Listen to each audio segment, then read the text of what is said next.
Good morning student. मैं केंद्रीय विद्यालय बीरपुर से राकेश कुमार। जो वीडियो बना रहे थे उनको काम याद आ गया, वो छोड़ के चले गए। इसलिए मैं कहता हूँ कि मतलब की दुनिया में कौन किसका होता है, धोखा वही देता है जिस पे भरोसा होता है। बहुत कम लोग वफादार दोस्त मिलते हैं, वफादार शिक्षक मिलते हैं जो आपको आपकी काम को सही बोल सके। लेकिन शिकायत करना हो तो सबसे पहले करें, बाधा की या बात करें। चलिए कोई बात नहीं, ये समझिए बहुत शॉर्ट में मैं आपको बता रहा हूँ। ये 5+3+3+4 15 ये है क्या, न्यू एजुकेशन पॉलिसी है क्या। ये कल हमने क्लास 8 में एक क्वेश्चन दिया था, 5+3+3+4 इसका जो व्हाट न्यू एजुकेशन पॉलिसी। ये हमने पहले 2 वीडियो भी बनाया था, एक शॉर्ट वीडियो आपको मैं बता रहा हूँ। इसमें चेंजेस ये आए, सबसे पहले ministry of human resource development का नाम बदल के एजुकेशन मिनिस्टर कर दिया गया। 1968 में DS कोठारी पहले इसकी शुरुआत किए थे, न्यू एजुकेशन पॉलिसी की थी। उसके बाद 1986 में आया, ओवर के 1992 में थोड़ा बहुत चेंज हुआ था। देन उसके बाद एजुकेशन को रखा गया है कंकरेंट लिस्ट में।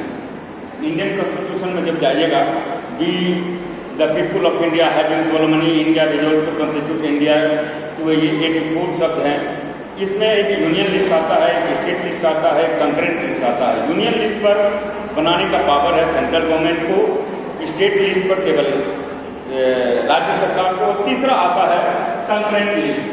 इस पर एजुकेशन इस कंकरेंट लिस्ट में आता है।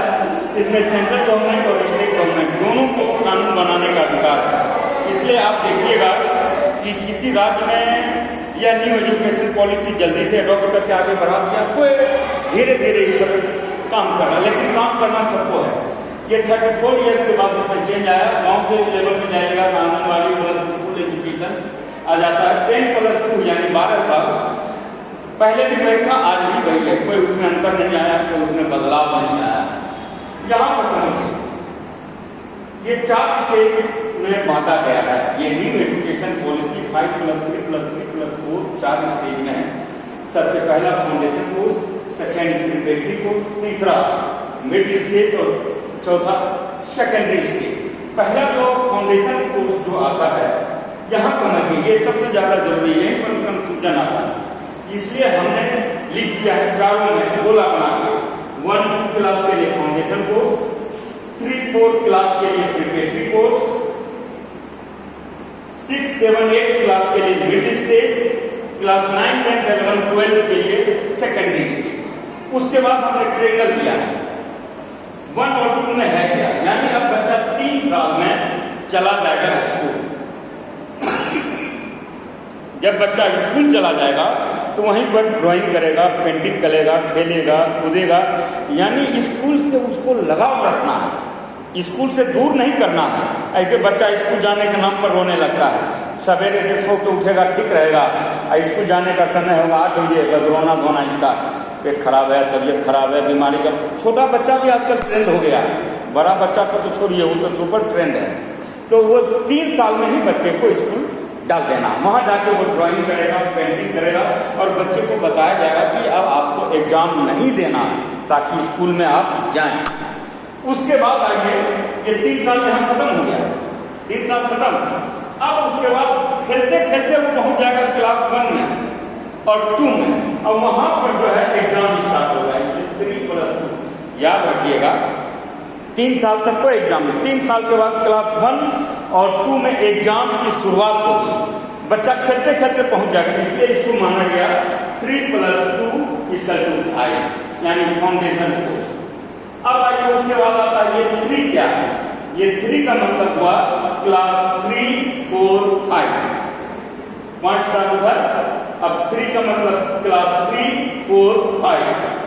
अब इसका एक ग्रुप जो आएगा इसमें 8, 9, 10, 11, यहाँ तक का एक ग्रुप है। अब यहाँ से लैंग्वेज स्टार्ट हो जाएगा, यानी बच्चे को लगाव है। मान लिया जाए कोई गढ़वाल का बच्चा है, कोई बिहार का बच्चा है, कोई महाराष्ट्र का बच्चा है, कोई गुजरात का बच्चा है, तो उसको उसी लैंग्वेज में बताया जाएगा। ठीक है, अपनी माँ के साथ, पिताजी के साथ, नाना के साथ, नानी के साथ, दादा के साथ, दादी के साथ वो लोकल लैंग्वेज में बात करता है। तो इन बच्चों को जो पढ़ाई होगी वो एकदम टोटल उसके रीजनल लैंग्वेज पे होगा। इसलिए माना गया यहाँ से लैंग्वेज स्टार्ट करें। 3, 4, 5 तक बच्चा अपना लोकल लैंग्वेज में पढ़ाई करेगा। अब एक ग्रुप इसका रहेगा 8, 9, 10, 11 और एग्जाम तो कंटिन्यू रहेगा। जो क्लास 1 से एग्जाम स्टार्ट हो गया इसलिए एग्जाम यहाँ कंटिन्यू रहेगा। अब बच्चा चाहे तो नेशनल एजुकेशन, नेशनल लैंग्वेज कोई एडॉप्ट कर, ये स्कूल पर डिपेंड करता है, बच्चे पर भी डिपेंड करता है। आप थोप नहीं सकते हैं, थोप नहीं सकते हैं। अब आइए मिड स्टेज, हमने गोला बना के लिखा है क्लास 6, 7, 8। ये देखिए सबसे ज्यादा इम्पोर्टेंट स्टेज यही आता है। क्लास 1 से लेकर 5 तक माँ पिताजी भी ध्यान नहीं देते हैं। ओ बच्चा है स्कूल जा रहा है, जाए लड़की हो जाए है नहीं स्कूल, यह बहुत बड़ा बात है। अब यहाँ पर पेरेंट्स को ध्यान आने लगता है तो मेरा बच्चा 6 में चला गया, उसका एज भी हो गया 12, 13, 14, अभी ध्यान नहीं देंगे तो आगे दिक्कत हो जाएगा। अब इसलिए आपको भी ध्यान देना है, हमको भी ध्यान देना है, हम सबको ध्यान देना है, बच्चे को भी ध्यान देना है। यहाँ से स्टार्ट हो जाएगा आपको कंप्यूटर, स्टार्ट हो जाएगा कंप्यूटर में कोडिंग, स्टार्ट हो जाएगा वोकेशनल कोर्स। आपको लगता है भाई वोकेशनल कोर्स क्या है, थोड़ा बहुत जानते होइएगा वोकेशनल कोर्स के बारे में। सिंपल में मैं बता दूं, वोकेशनल कोर्स का मतलब बच्चे जब स्कूल में पढ़ते हैं तो बॉयज भी पढ़ते हैं, गर्ल्स भी पढ़ते हैं। क्लास 6 में चैप्टर भी दिया गया है तो बच्चों का इंटरेस्ट कुछ रहेगा। बच्चों में गर्ल्स का इंटरेस्ट किसी और क्षेत्र में, बॉयज का इंटरेस्ट किसी और क्षेत्र में, तो इसके लिए इसको इलोबरेट किया गया है। क्या इलोबरेट किया गया है? गर्ल्स के लिए सिलाई भी कर सकते हैं, कुकिंग भी कर सकते हैं, वो एजुकेशन में लाया गया है। बच्चा कहना हम कारपेंट्री सीखेंगे, न हम बांसुरी सीखेंगे, न हम गिटार सीखेंगे, न हम बांसुरी सीखेंगे, हम गाना गाते रहेंगे, उसको वही लैंग्वेज दिया जाएगा, उसको उसी ढंग से पढ़ाया जाएगा। इसी को बोलते हैं वोकेशनल कोर्स। अब यहाँ हमने दिया इसका एज ग्रुप क्या हुआ, क्लास 6, 7, 8 का 12, 13, 14 ईयर। अब यहाँ पर आपको ये साइंस, मैथ, आर्ट इस पर फोकस डालना है। अब यहाँ पर दूसरा और इसमें क्या हुआ है कि इंडियन लैंग्वेज कोई भी एडॉप्ट कर सकता है बच्चा। पेरेंट्स को यहाँ अवेयर रहना पड़ेगा, किसी लैंग्वेज को आप एडॉप्ट कर सकते हैं। अब आगे सबसे इंपॉर्टेंट स्टेज आता है सेकेंडरी स्टेज, क्लास 9, 10, 11, 12। आपको लगता होगा यार 9, 10, 11, 12 तो पहले भी था, 6, 7, 8 पहले भी था, 3, 4, 5 पहले भी था, 1, 2 पहले भी था, तो चेंज किया है। एक तो तीनों में आपने चेंज देख लिया। अब यहाँ चेंज किया है 9, 10, 11, 12 में। अब यहाँ मल्टीपल सब्जेक्ट कर दिया गया है। मल्टीपल सब्जेक्ट का मतलब हुआ कोई भी बच्चा 10th जैसे पास में कोई भी सब्जेक्ट लेगा।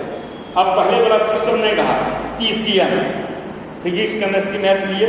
अब बच्चा को मन करेगा हमको मैथ में मजा आता है, मैथ लेगा, फिर कहेगा अरे ज्योग्राफी पढ़ना चाहिए, ज्योग्राफी ले लेगा। मन करेगा अकाउंटेंसी पढ़े, उसमें भी जॉब मिलेगा, अकाउंटेंसी भी ले सकता। अब कोई बार नहीं रहा।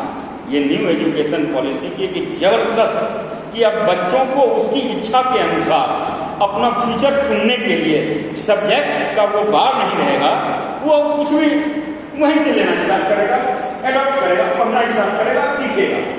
दूसरा है नो स्ट्रीम, अब कोई स्ट्रीम नहीं रहा। तीसरा फॉरेन लैंग्वेज, बच्चा का मन करेगा कि हम स्पेनिश भाषा सीखें, वो भाषा सीखे, मन करेगा जर्मन भाषा सीखें, वो भी सीखेगा। यानी बच्चा अब फॉरेन लैंग्वेज, यहाँ देखिए इंडियन लैंग्वेज था, क्लास 6, 7, 8 में इंडियन लैंग्वेज, और क्लास 9, 10, 11, 12 में फॉरेन लैंग्वेज लेगा। अब उसका क्रिटिकल थिंकिंग स्टार्ट हो जाए। क्रिटिकल थिंकिंग क्या है? हमने क्लास 6 में और क्लास 8 में यही 3 क्वेश्चन सेट किया। पैराग्राफ रहेगा, पैराग्राफ में से आप उसी में से चूज कीजिए, उसको आप लिखिए उसका आंसर। ये तो 6, 7, 8 स्टेज का। 9, 10 में आएगा। मान लिया जाए सिंपल हम कहेंगे सुभाष चंद्र बोस जो थे उन्होंने देश को आजाद कराया। दूसरा बच्चा कहेगा वो खाली वही आजाद कराया, क्या दूसरे भी कराए? मन सुभाष चंद्र बोस नरम दल में रहते तो क्या होता? जैसे गांधी जी के बारे में बोला जाता है, गांधी जी नरम दल के थे, अगर गांधी जी गरम दल के रहते तो क्या होता? मान लिया जाए चंद्रशेखर आजाद, भगत सिंह, राजगुरु, ठीक है वो क्रांतिकारी थे, उन्होंने देश को आजाद करा, अगर वो नरम दल के रहते तो क्या काम करते? यानी कंप्लीट बच्चों को क्या, क्यों, कैसे, कब, कहाँ, निगेटिव पॉजिटिव सोचने का पूरा मौका लगेगा, पूरा मौका मिलेगा, और उस हिसाब से वो आंसरिंग करेंगे, उस हिसाब से क्वेश्चन आएगा। इसलिए हमने क्या यहाँ एग्जाम सेमेस्टर बाई हो गया। 9th में 2 एग्जाम होगा। 2 एग्जाम काहे होगा? 9th में लोग जनवरी से पढ़ना स्टार्ट करता था, जनवरी, फरवरी, मार्च में एग्जाम दिया, पास हो गया। अब कहा नहीं, अब नहीं, 2 बार एग्जाम होगा। पहला एग्जाम होगा 6 महीना में, दूसरा एग्जाम होगा 6 महीना, तो यानी 2 सेमेस्टर। एक में होगा यहाँ ऑब्जेक्टिव एग्जाम, एक में होगा सब्जेक्टिव।